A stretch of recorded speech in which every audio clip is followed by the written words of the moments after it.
Oh, it's got a double. It's all right.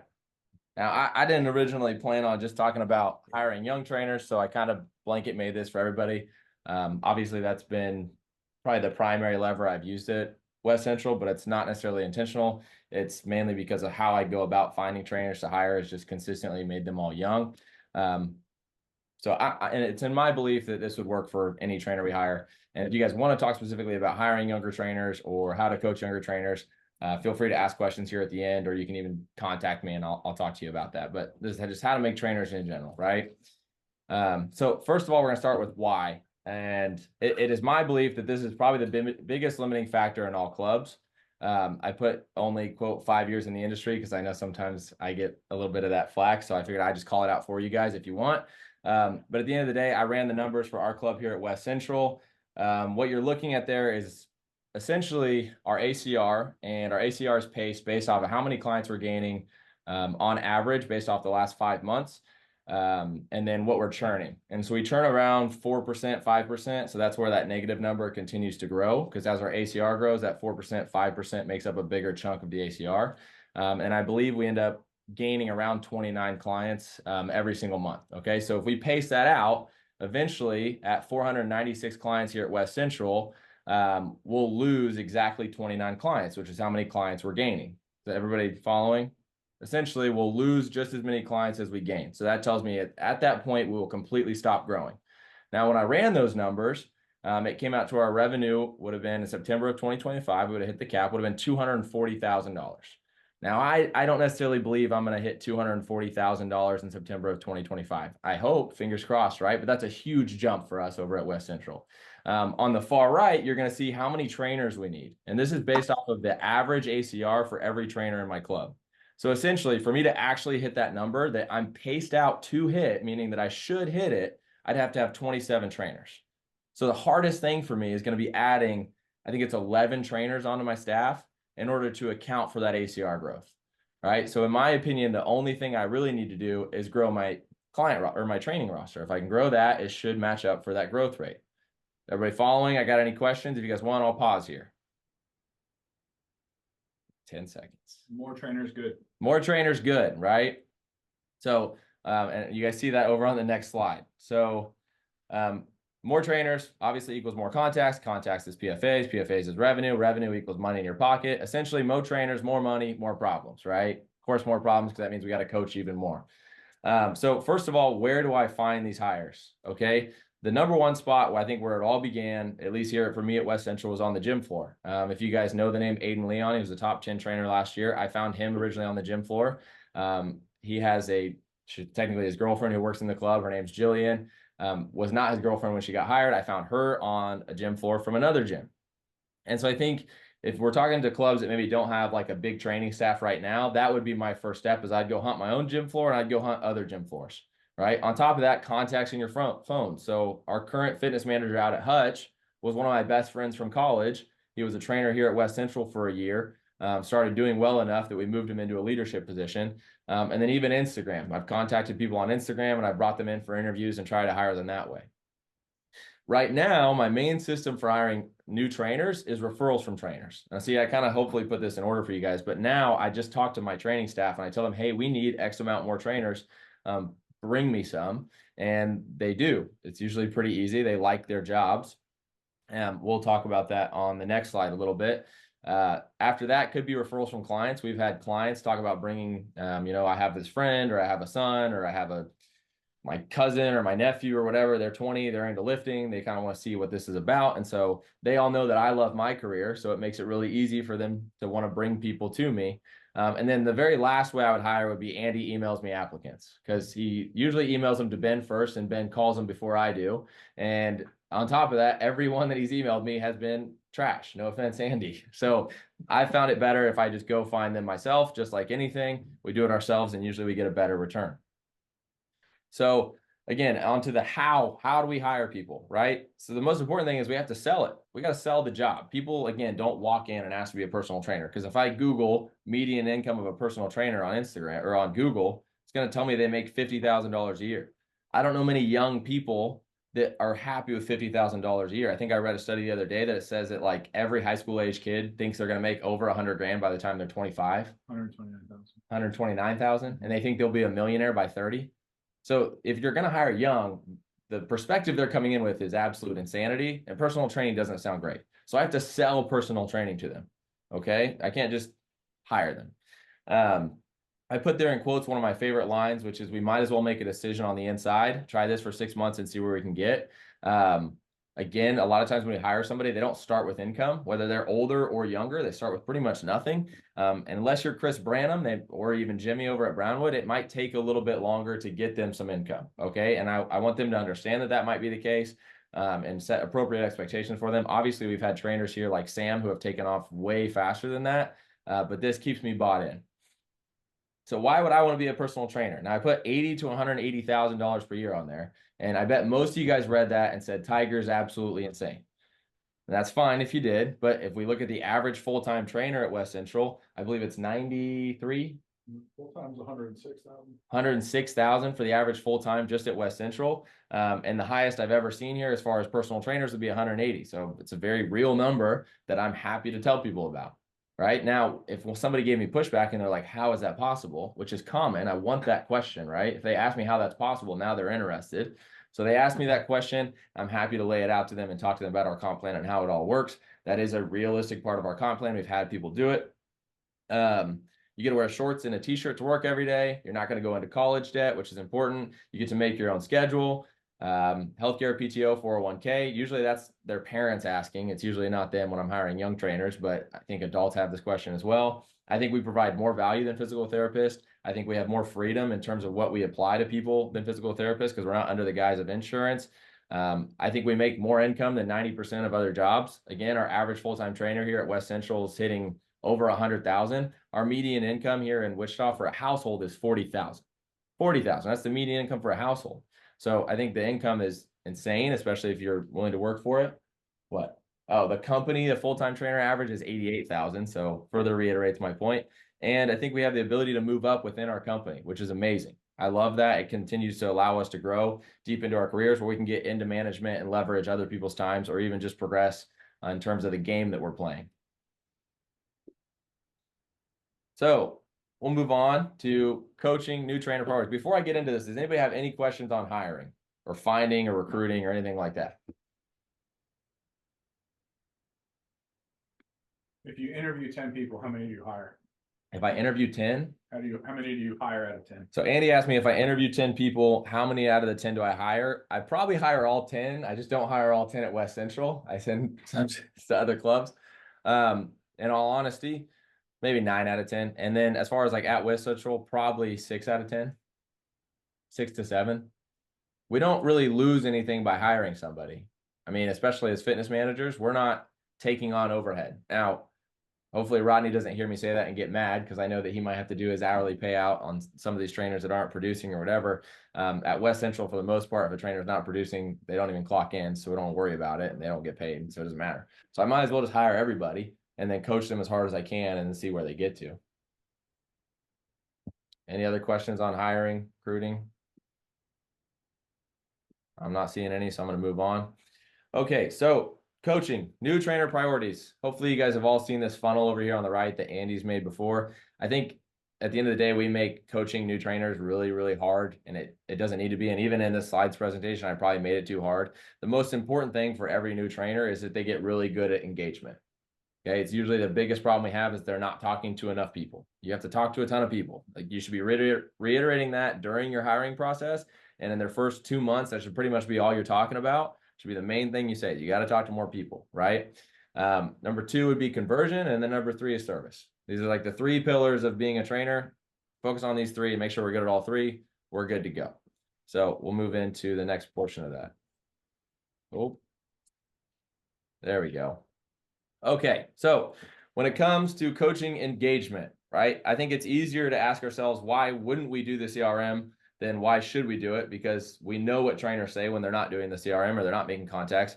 One of the ones we get a lot from trainers is that it doesn't feel right. And we get this from them during the PFA process as well, where they're just like afraid of the idea of sales, right? And so if I hear that, I usually know that that means they don't believe that income correlates to their impact. Okay, so they think there's something wrong with them getting paid for delivering value.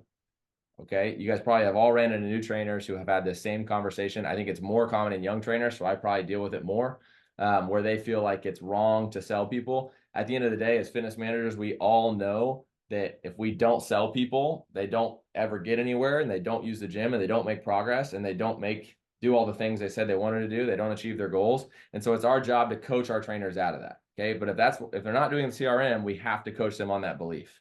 Number two would be it's boring. Now, if a trainer tells you it's boring, odds are they just don't need income.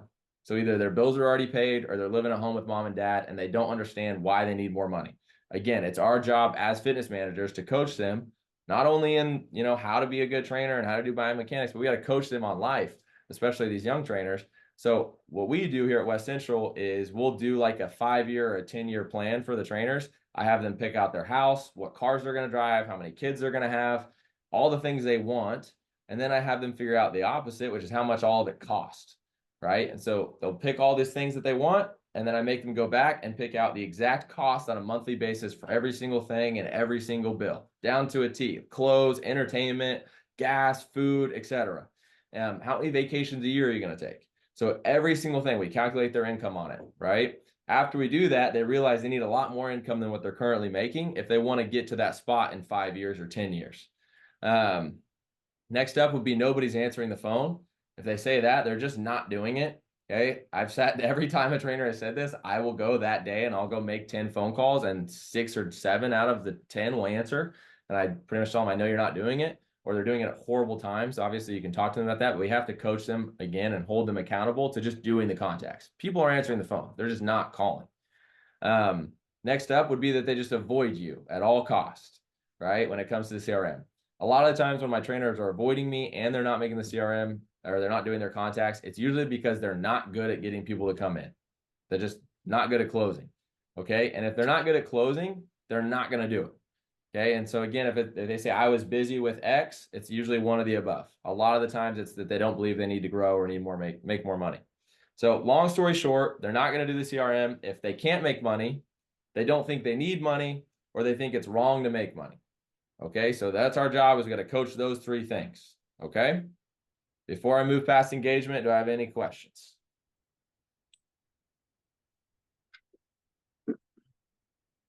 Nothing? All right, moving on. So let's get into conversion. And this is based off what I've noticed. Andy's probably going to disagree with some of this, and that's okay. Him and I kind of butt heads on this sometimes, and I think that's good. But in my opinion, this has been what I need to do in order to make sure somebody's good at converting clients, or even just converting on the CRM. So the first step, you have to reiterate this one a lot, is that selling is the right thing to do. At West Central, we say if the client's not with you, they die. My trainers at this point, if we're in a meeting, I say, what happens if we don't sign somebody up whenever we're talking about closing? And they all say they die. And they say it in unison, because that's a firm belief we have here at West Central. And that's now the culture here because I've said it so many times.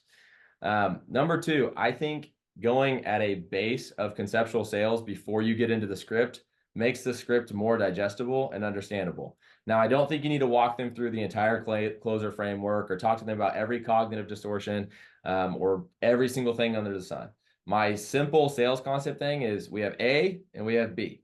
Okay, so the client's at A, they want to be at B, and you're the arrow. Okay, it's really simple, and I'll write it down on a paper, A to B. Now, if we have a big arrow, okay, they need the trainer. Now, if we have a really small arrow, then they'll do it without you. Okay, so that's the arrow just represents the service that they need in order to hit their goals. That makes sense? Now, when they go read the script, if they're coming into it with that mindset, they start to see a question portion where we're figuring out where they're at on the A.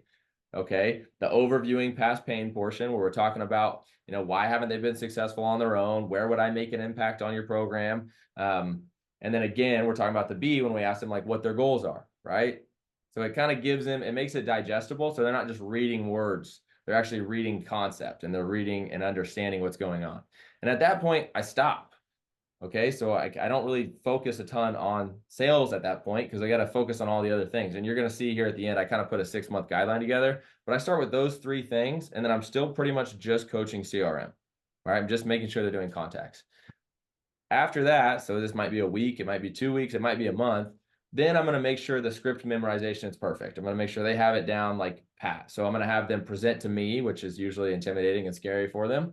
I'm going to make them record it and send it to me. The reason I do the record after is that once they record it, they're going to read it back, listen to it back, and they'll be like, holy cow, I just did this with him and I still don't have it right. I better re-record it. So they'll re-record it a couple times and then they'll send it to me. And then lastly, I'll tell them ahead of time, hey, on this day, you're going to present to the entire group. And so then they prep for that meeting with the entire group because they don't want to embarrass themselves. And now in front of the entire group, they present the PFA. At that point, I think they have the script pretty much memorized. Okay, so they understand the concept to a degree and they have the script. Now I'm going to add the deeper portion of the concept. So I might go into closer framework. Okay, and again, after this, I stop, right? I don't continue to just coach sales and sales and sales and sales and sales. Because again, if they're not doing the engagement, it doesn't matter. And if their service is crap, it doesn't matter. So I got to touch everything. After that, so like once they get kind of into being an advanced PT, I might talk over some cognitive distortions, which is really just overcoming the no or objections. And I think it's really important at this point to individualize how you're coaching your trainers. I like to hire in groups of 3, so it's nice for me to have systems. But after I've went through these base concepts, I have to meet with my trainer and see where they're missing. So I want to talk to them about every consult they do and every call. I want to see what objections they're not comfortable with or what things they're saying wrong. And then before they do a PFA or before they do a comp on somebody, I want to talk with them and establish a legitimate game plan. So we want to know exactly what we're pitching, what our drop down is going to be if they say no, what we're going to say to the no we expect them to say. So we're walking in armed and having a game plan. Every single time I've done a power meeting, because I don't do them enough, I'll be honest, but 100% of the time when I've done a power meeting, we've converted that client every single time. So if you meet with your trainers before PFAs and before comps, I promise you your closing percentage across the club is going to go up. And if your trainers sell, they make more money, which means they stick around longer. Next up is going to be service. So first 2 steps of service are showing up in the first place and showing up on time. I can't tell you guys how many trainers I've seen just at West Central alone that have been here for, I mean, even years at one point, but they still didn't show up on time. And I promise you that's the reason they're not here anymore. Okay, if you don't show up on time or you consistently don't show up, you will leave the club. You will leave the business. You will be gone. Okay, you will find something else to do. Shiny object syndrome will take over because you're not going to make enough money because you're not delivering anything worth a shit. Sorry, I didn't say it. Okay. Again, after this, I stop. Okay, we still got other things we got to focus on. We're still focusing on contacts for the most part. When we come back to service, we're going to talk about pacing of training sessions. I think most trainers train way too slow. Again, one of the biggest problems I see with service is that the training session is so slow that it's boring. And if it's boring, why would I keep doing it? And then number 4 is coaching frequency, where trainers just don't coach. So we have an ABC rule here at West Central. And so if I yell ABC to one of my trainers, they know what I'm saying. It's just always be coaching. And a lot of times for new trainers, they might not necessarily be perfect with their coaching, but I know if they're trying, they're going to learn. Okay. That's how I learned how to coach. It wasn't that I just naturally knew every single thing when it was like when it came to coaching a client, I would sit there and I would obsess over trying to make something look how I wanted it to look. And then even if I couldn't get it right, I'd go yell at Andy right after the session and ask him 80 questions on what I was doing wrong. Okay, but if they're always coaching, they're always practicing. Okay, after that, again, we stop for a minute. We're still focusing on engagement. Then we're going to go into maybe programming at that point. Right, when it comes to programming, I keep it really simple. I just focus on 10 sets per body part per week. And then the next step of service with that is going to be proactive renewing. Right, because again, if they stay enrolled in our program long enough, I know these clients will make progress. And so we're going to talk about what their future is going to be with our clients before it's renew day. We always need to be talking about what we're doing in the next couple months or what our plan is going to be a year from now, how we're going to change the program, how often we're going to be coming in, et cetera. We always got to be talking about the future and how I'm still attached to your future. Okay, we don't do that sometimes and we just get in the session, we work on their knees or we do whatever we do. And then it's like, holy crap, we're out of training sessions. What's our game plan? So you should already have a game plan and you should already be talking to them about it. Stop again. We're still focusing on engagement. And then the very, very, very last thing would be fine-tuning biomechanics when it comes to training. Again, this should be more of like a personal thing or an individualized thing where my trainer's coming to me about a specific problem. I'm not going to blanket teach biomechanics to my training staff. It really doesn't make sense to do it. I'm not going to waste my time with it. They can come to me individually and we can talk over the specific problems they're facing, unless I see something crazy off. And then again, that's still individualized on the floor. Okay, any questions on service before I move on? When it comes to hiring in club and off the fitness floor, like you're talking about, would you make a sign, like a now hiring sign or something like that? No, I don't believe in passive advertising. John, you're going to be your guy. You're the belief guy. You're the energy. You're the everything. So, John, that you go talk to them about how amazing the career is and then they should come work here. And you got to ask them, like, okay, well, it's the same thing as a PFA, right? Hey, what are you doing for a living right now? Dude, you're crazy fit. You look like you'd be great at this. Okay, if you don't mind me asking, like, as far as like annual income, you want to give me like a range? Because I know where we end up. And I think we're really, really competitive. Right? So you have the conversation, John. You got to be the guy. There's no passive advertising. That stuff's nonsense. I've never seen it do anything. Okay. Does that answer your question? I'm gonna say yes. All right. I agree. I agree with you. We just had a department head meeting and at the club manager's trying to get me to do a now hiring sign, and I was like, I disagree. So I kind of wanted to see your guys' input because I could be wrong there too. You know what I mean? Yeah. So John, I'll ask you a question. If you had hired 4 trainers in the last month, would he want you to put that sign out? Probably not. No, right? So that means you just need to go out and do it, and then you don't have to put the stupid sign up. Okay, but you got Right. to actually do it if you're going to tell them the sign's stupid. Otherwise, then we're just right, but still not succeeding. I understand that. All right, so this is my rough 6-month outline. There's no perfect way to write a 6-month outline, no matter how much you try, because again, it becomes individualized. But I kind of put some like base ideas that you guys could use. But if you're going to use this, I would definitely use the other slides as well. I'll have Andy send them out later, but you're going to want to refer back to those other slides. So before first month, so before I even hire them, right, I'm going to talk about career beliefs and pros. When it comes to beliefs, I want to talk about income potential, and I'm going to use success stories. So if you guys look up there, I have a picture of my training staff from the training marathon. Every time we do an interview, I point up there during the interview to each one of those trainers, and I tell their story and exactly where they're at. Makes my life super easy, right? Because I can point up there right now, and I can tell you that 2 of those trainers are going to make over $100,000 this year. One of them's now a fitness manager of another club. One of them's me, and I run this club. And that the other 2 are growing very, very steadily and are still making more than all of their friends are in college. I think they're both over 60,000 at this point. Makes my life really easy for hiring. Now, if you don't have that picture, just use me or use my staff. You can talk about us. Okay. If you have questions about that, reach out. But hopefully you have that same belief about the company or your club, and you can instill that in them. Okay. Obviously, I didn't have that when I hired those guys. So yeah, that's before month 1. Once you get into month 1, obviously they got to learn how to use the computer. I put engagement in all caps because it's really the only thing that matters. We do a very base sales training. So that's those first 2 levels I put on the previous slide, and a very base service training, which again is those first 2 levels. So it's showing up and showing up on time, right? Month 2, I put review and wellness check, and you should be doing this hopefully on like a weekly, daily basis. But if you're not, please standardize it and put a monthly basis on there. So you're always meeting with your trainer and checking where they're at. When I say wellness check, what I'm looking for is how bought in they are. So Andy the other day mentioned something about having like a thermometer for where your trainers are at and essentially labeling them like a degree Fahrenheit. I don't base that off of how much money they're making. I base that off of how bought in they are. Okay. And that's sometimes it's a feeling, but I think you can tell when you talk to your trainers about like what other opportunities are they possibly exploring? Are they fully bought in on this career? You can tell by how much they're in the club. If they're really, really bought in, they're in the club a really awful amount of times. Our trainers get together and spend a lot of time together and we hang out a lot. And so if they're not showing up to those things, I know they're not that bought in on the club. So I'm always kind of measuring that on a almost daily or weekly basis. This is what I think about almost every night. And so if you're not already doing that and you're like making sure that when you leave work, you're not still in work mode, then I would set up at least a monthly basis to make sure you're checking that they're still focused on this opportunity. When it comes to reviewing, that should be done probably weekly, where you're reviewing activity over the past week and then reviewing what went wrong, right? So if I know they're killing it on the contacts, but they're not booking any appointments, I know what I need to coach on. If I know they're doing a bunch of appointments, but they're not closing the PFAs, I know what I need to coach on.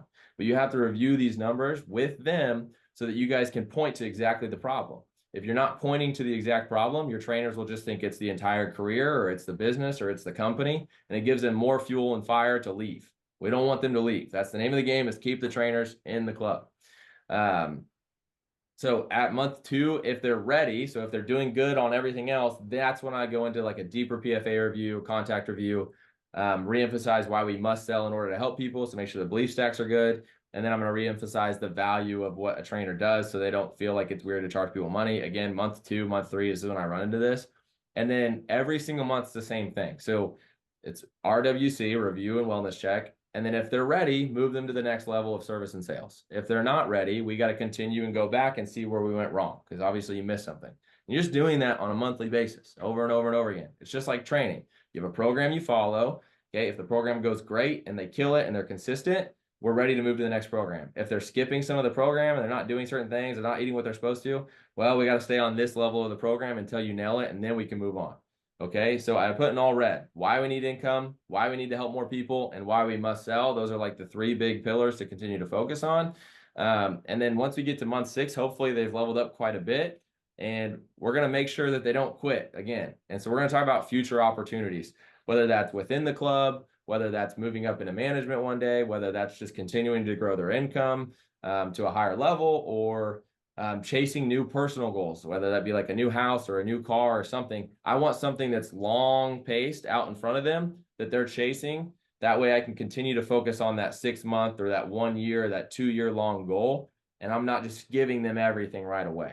Okay. If you give them everything right away and you're like, congratulations, you're a full-time trainer and you're done, then they're going to find something else to do. So you got to make sure you're involved with that finding something else to do process, because if they're not growing massively on their income, they're going to find something else to grow. So you want to be involved in that process and make sure that that growth is still related to being a personal trainer in your club.